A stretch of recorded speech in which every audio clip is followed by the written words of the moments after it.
Your next comedian, ladies and gentlemen, your big closer for the evening.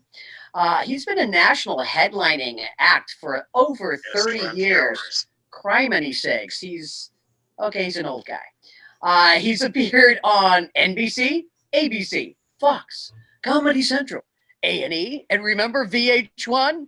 Gosh, those are real channels on a real television. For those of you who remember what televisions are, yeah, unless you're watching the streaming things, but he's done that as well.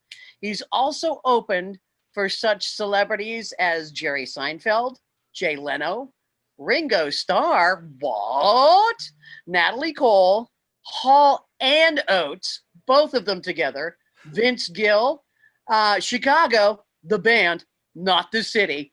Ladies and gentlemen, I've known this man for almost half my life. Here he is for you tonight, Mr. Dan St. Paul. Hello. Hello. Can you all hear me? Oh, excellent. Very good. Nice to be here with all of you technological ethicists or ethical technologists, whichever one you choose. I have been doing comedy a long time. It's taken me this long to finally get a gig in my office. And now I have one, and I'm super excited. Even though I have the fake background, they're kind of gives you the comedy club essence. Before I begin, I must let you know that 2 days ago I was riding my bike and I fell and I cracked 4 ribs. So I'm talking to you with 4 cracked ribs tonight. So if I run out of breath or something, I called the doctor. And she said, okay, go down and get an x-ray. So I went down and I got an x-ray, and she said, you've got 4 cracked ribs. And I said, well, is a distended stomach also a side effect of cracking your ribs?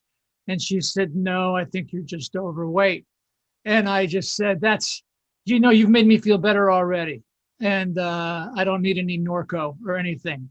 Just keep being funny. But I'm nervous because this is the first time I've worn a long sleeve shirt in 6 months, and my gym is closed, and I've been doing aqua aerobics in my bathtub, and you can't see it right now, but my ankles are ripped.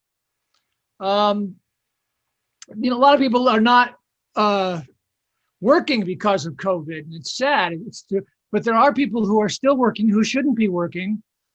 And I'm talking about the traffic reporters on the radio. How do they still have a gig?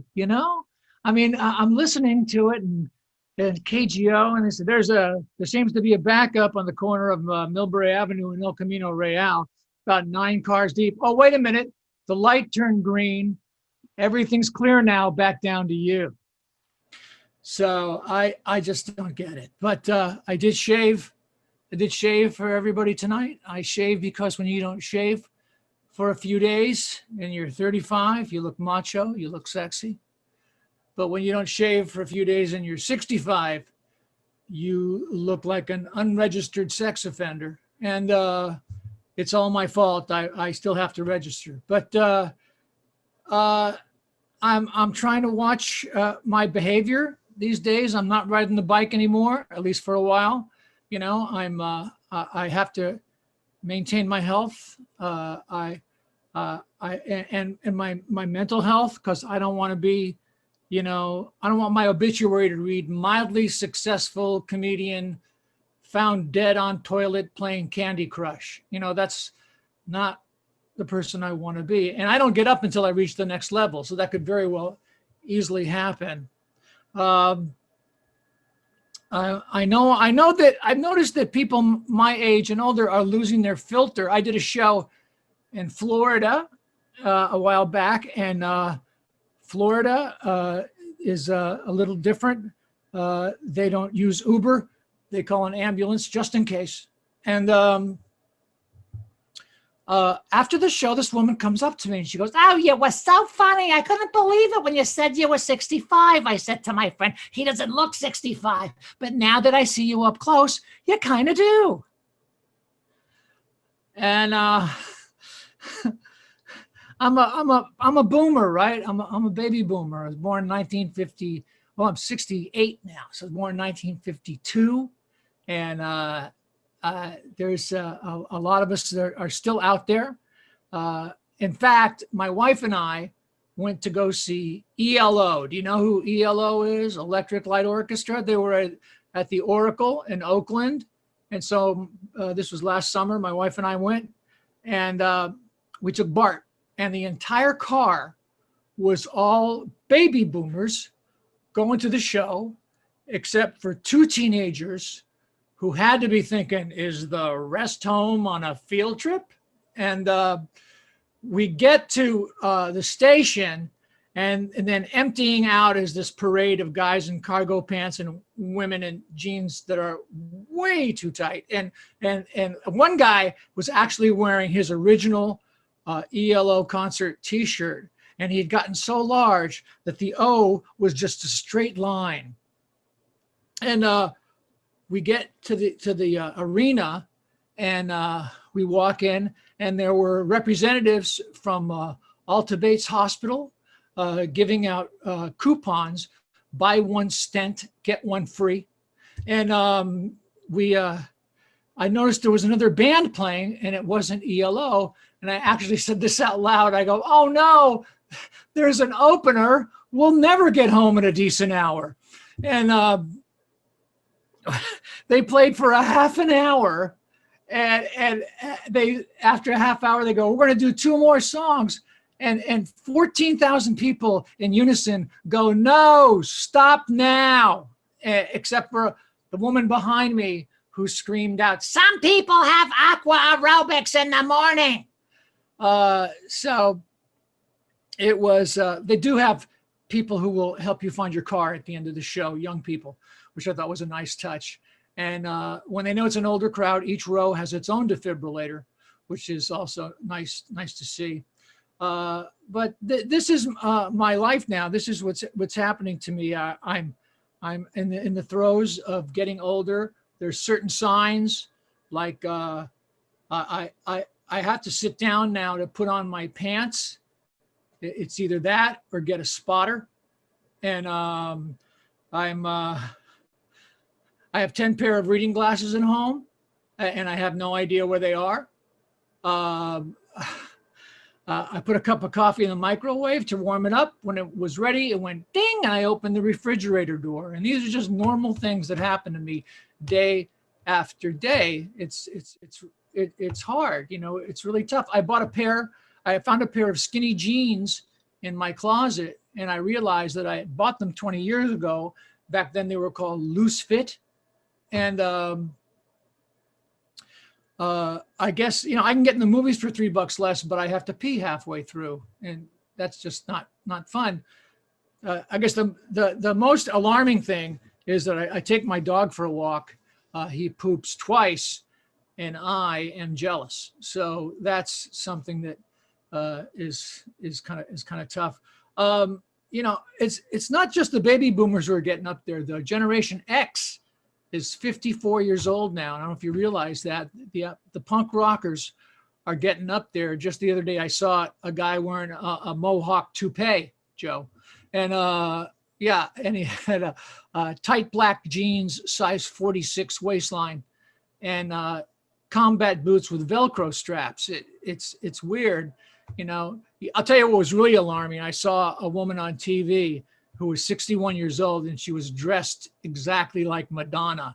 And the really sad part about it was Madonna. So, you know, there's these certain signs that are happening. I will not do weird things to myself. I will not have plastic surgery or color my hair or any of those things. I think it's a slippery slope. First of all, you sound stupid if you're trying not to act your age. I got a friend of mine who's my age. He still thinks he's 25. He calls me up, hey, Dan, we got to go to this new bar, man. It's really happening. I said, dude, I'm 65. I've happened. If I'm going to go where I have to yell to be heard, I'll just not do the dishes, leave the bed unmade, and wait for my wife to come home. And you look stupid too. He's lost most of his hair, so he's spray painting his head. He bought this stuff called GLH, great looking hair. It should be called SIC, soot in a can. That's what it is. You spray it on whatever hair you have. It gloms onto it to make it look thicker. He has, I'm thinking, maybe 3 good hairs. Now they each have to support 10 pounds of black Christmas tree flocking. And he's totally in denial. You know, I'm not really losing my hair. I just got a bald spot. I said, dude, you're bald. What you have is a hair spot. And, you know, I think instead of trying to make people believe that you're younger than you are, you should just sit back and enjoy everything that you've done. And that'll make you feel better. You know, just this last year, my wife and I celebrated 32 years of marriage. Yeah, I celebrated 32 years of marriage, 4 incredible women, and she was just the last one. But no, we've been together for 32 years, and we're molding into the same person. In fact, all 4 of our breasts are now beginning to sag at the same time. It's a wonderful thing, you know, to share those moments together as you get older. Great memories. I usually have a way, I figure out if I'm still in shape. I get out of the shower and I look down. And if my stomach is sticking out farther than my chest, I feel like I'm still in pretty good shape. But as I said earlier, my stomach is now starting to catch up. So I'm going to have to, I'm going to have to go ahead and bite the bullet. I'm going to have to get breast implants. And technologically, I live in Foster City, which you probably know is a suburb of Oracle. And people ask me, is that in Silicon Valley? I say, I think so, because my neighbor has a 4-year-old daughter with a lemonade stand that has a cloud-based customer relations management software solution. And she just tried to hostilely take over the girls' stand down the street. I enjoy technology, and this is going to be surprising to you, but the thing that I still like the best on the internet is Craigslist. I know it's been around forever, but Craigslist is the best because you can get rid of stuff that you have in your house on Craigslist that you would have to pay to get rid of otherwise. You know, if I'm not doing nothing on a Tuesday, under free stuff, I'll post for fun, like laser printer plus urine stained mattress, must take both. And people will come over. Hi, I'm here for the printer, and I'll go and they'll take it. They'll take it.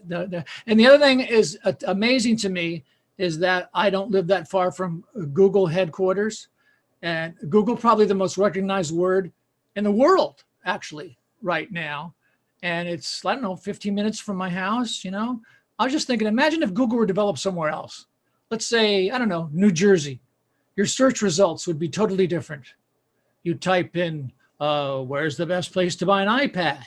Pier 12, midnight, bring cash. You know, it would be totally, totally different. But I think I've blabbed on for over 10 minutes. Am I right, Deb? If you want more, I'll give you more. But thank you, Vahid.